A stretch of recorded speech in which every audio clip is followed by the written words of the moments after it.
دھرتی اللہ رکھے قدم قدم آباد، قدم قدم آباد تجھے، قدم قدم آباد تجھے۔ دوستو آپ دیکھ رہے ہیں کلائڈوسکوپ۔ ایک شعر یاد آ رہا ہے کہ یہ گرد بیٹھ جائے تو معلوم کر سکوں، یہ گرد بیٹھ جائے تو معلوم کر سکوں، آنکھیں نہیں رہیں کہ تماشا نہیں رہا۔ اس وقت جو کچھ پاکستان میں ہو رہا ہے وہ کسی تماشے سے کم تو نہیں ہے، لیکن بہرحال ان ساری منفی چیزوں سے جو اس وقت پولیٹیسائزیشن ہے، پولرائزیشن ہو گئی ہے معاشرے میں، کچھ خیر کی خبریں بھی اور کچھ بہتری کی طرف بھی چیزیں جا رہی ہیں۔ دیکھیے نا، پہلا تو میں ذاتی طور پہ جو لانگ مارچ ہے اور یہ دھرنے ہیں، میں ان کے کوئی زیادہ حق میں نہیں ہوں کہ اس سے ہمارے ایک لحاظ سے اور ٹینشن بڑھ رہی ہے سوسائٹی میں، جو اس کے اثرات ہو رہے ہیں منفی ہو رہے ہیں، پھر ہمارے اکانومی پہ اس کے اثرات بھی ہو رہے ہیں۔ ایک لحاظ سے پولیٹیکل اسٹیبلٹی نہیں آ پا رہی جو وقت کی اہم ترین ضرورت ہے، لیکن ساتھ ساتھ میں بہت سی چیزیں ایسی بھی ڈسکس ہو رہی ہیں جو کہ پورے ہماری ریاست کو ممکن انشاءاللہ اس کو بہتری کی طرف بھی لے کر جائیں گے، اور میں اس میں خیر بھی دیکھتا ہوں کہ چلیے اسی کیوس میں ایک شاید کچھ چیزیں بہتر بھی ہو جائیں۔ اور اب بہت سے لوگ باتیں یہ بھی کر رہے ہیں کہ، اور بلکہ آرم فورسز کی طرف سے جو جوائنٹ پریس ہوئی، ایک پریسر ہوا، اس میں یہ بات بار بار یہی کہی گئی کہ آرمی نے بحیثیت ادارہ یہ فیصلہ اب کیا ہے کہ وہ آئندہ جو ہے مستقبل میں پاکستان کے جو سیاسی معاملات ہیں اس میں انٹرفیئرنس نہیں کریں گے۔ تو یہ بھی ایک اچھی چیز ہے، اور اس سے جمہوریت یقینی طور پہ مستحکم ہوگی، اور ہمارے پورے سسٹم میں، سیاسی سسٹم میں ایک یقین کی صورت پیدا ہوگی جو اس وقت مسنگ ہے۔ تو جہاں بہت سی جو ٹینشن ہے اس وقت ہمارے ملک میں، اس میں بہت سی خرابیاں پیدا ہو رہی ہیں، اور میں ذاتی طور پہ تو اس کے حق میں نہیں ہوں ان دھرنوں کے اور لانگ مارچ میں، اور اتنی دنوں تک یہ سارا یہ معاملہ رہے۔ وہ آبویسلی ایک پولیٹیکل ہر چیز سیاسی ہے اس وقت، تو اس سے کوئی خیر کی توقع اس حوالے سے نہیں کی جا سکتی، کیونکہ دیکھیے نا، حقیقی آزادی، آپ اسی لفظ کو لے لیجئے، ان دو الفاظ کو، اس کا مطلب کیا ہے؟ اور پھر جو بلند بانگ دعوے کیے جا رہے ہیں کہ یہ ہو جائے گا، وہ ہو جائے گا، آپ یقین جانیے مجھے تو کوئی نظر نہیں آتا کسی کے پاس کوئی پلان آف ایکشن بھی ہے۔ وہ پلان آف ایکشن ہے کہاں؟ یہ چیزیں کس طرح ٹھیک ہوں گی؟ تاریخ اس بات کی گواہ ہے کہ اس طرح چیزیں ٹھیک ہوتی نہیں اور بگڑ جاتی ہیں۔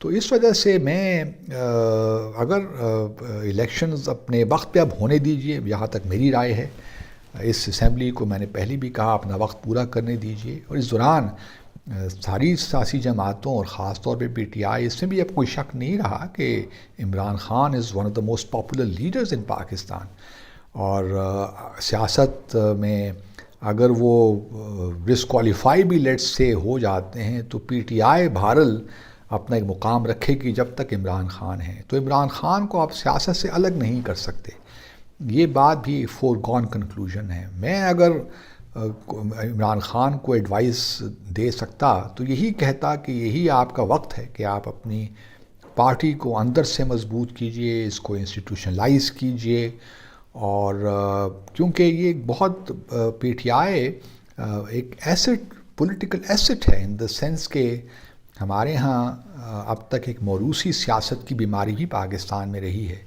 تو پی ٹی آئی نے اس کو بھی چیلنج کیا ہے۔ تو میں تو ذاتی طور پہ یہ سمجھتا ہوں کہ اگر پی ٹی آئی ان دھرنوں سے، ان پروٹیسٹ پالیٹکس سے نکل کر، وہ کہ میں یہ سمجھتا ہوں کہ وہ کتنی ضروری ہے ہمارے سسٹم کے اندر، لیکن اگر وہ اس سے نکل کے تھوڑا بہت اپنی پارٹی کو، پولیٹیکل پارٹی کو بحیثیت ایز این انسٹیٹیوشن اگر اس کو بہتر کرنے کی کوشش کریں گے تو اس سے بہت خیر نکل سکتا ہے۔ لیکن اگر یہی دھرنوں کی سیاست رہی، پروٹیسٹ ہوتے رہے، دشنام درازی ہوتی رہی، گالی گلوچ ہوتی رہی، اور ادھر سے سیلوز آئے ادھر سے آئے اور فائرنگ اس قسم کی جو لفظوں کی فائرنگ ہے یہ ہوتی رہی. تو یہ پھر جو ہے اس سے آبویسلی آپ کے ملک میں اکنامک اسٹیبلٹی بھی نہیں آ سکتی، اور جو ہم چاہتے ہیں کہ ہمارا ملک ایک مہذب ریاست کے طور پہ آگے چلے وہ بھی ممکن نہیں ہوگا. تو اس وقت سیاستدانوں پہ بہت بڑی ذمہ داری آن پڑی ہے، میں سمجھتا ہوں. سول سوسائٹی پہ، ہمارے میڈیا پہ بہت بڑی ذمہ داری آن پڑی ہے. ہم اپنی ذمہ داریوں کو کس طرح نبھاتے ہیں یہ بڑا امپورٹنٹ ہے، کیونکہ یہاں ہر کوئی شخص یا تو ادھر ہے یا ادھر ہے. اس لیے جو بیچ کے راستہ ہے وہ یا میانہ روی ہے اس پہ کوئی بات نہیں کرتا. اور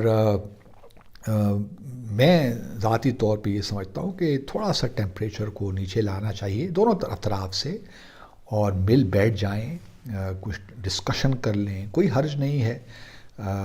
ہم سب پاکستانی ہیں، اور یہ جو ہم الزام تراشیاں کر رہے ہیں ان سے نکل جائے. کسی کا بھی دامن پاک نہیں ہے، سب نے کچھ نہ کچھ کر رکھا ہے. اس کو بھلا کے ایک نئے دور کا آغاز اب کرنا چاہیے میرے خیال میں.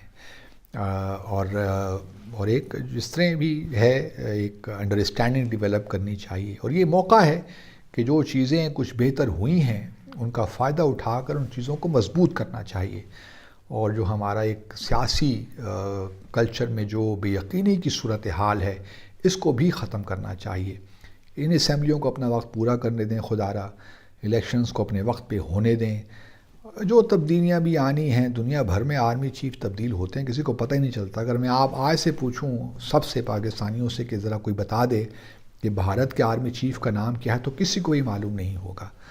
تو یہی ہے کہ ان چیزوں کو اب زیادہ مت اچھالیے، کیونکہ دنیا میں بھی ہمارا مذاق بن رہا ہے.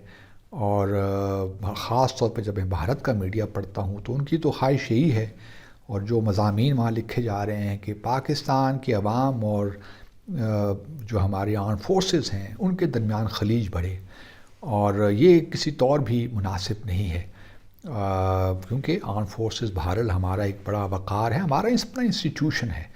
اور جو ان کے درمیان اور عوام اور ان کے درمیان جو ایک رشتہ ہے اعتماد کا، وہ برقرار رہنا چاہیے.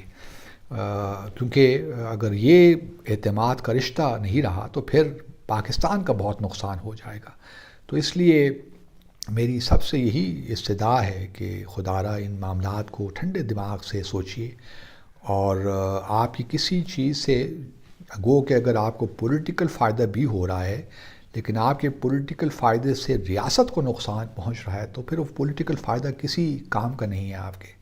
تو یہ اگر ملحوظ خاطر رہے تو کوئی وجہ نہیں ہے کہ پاکستان کو ہم صحیح راہ پہ نہ ڈال سکیں.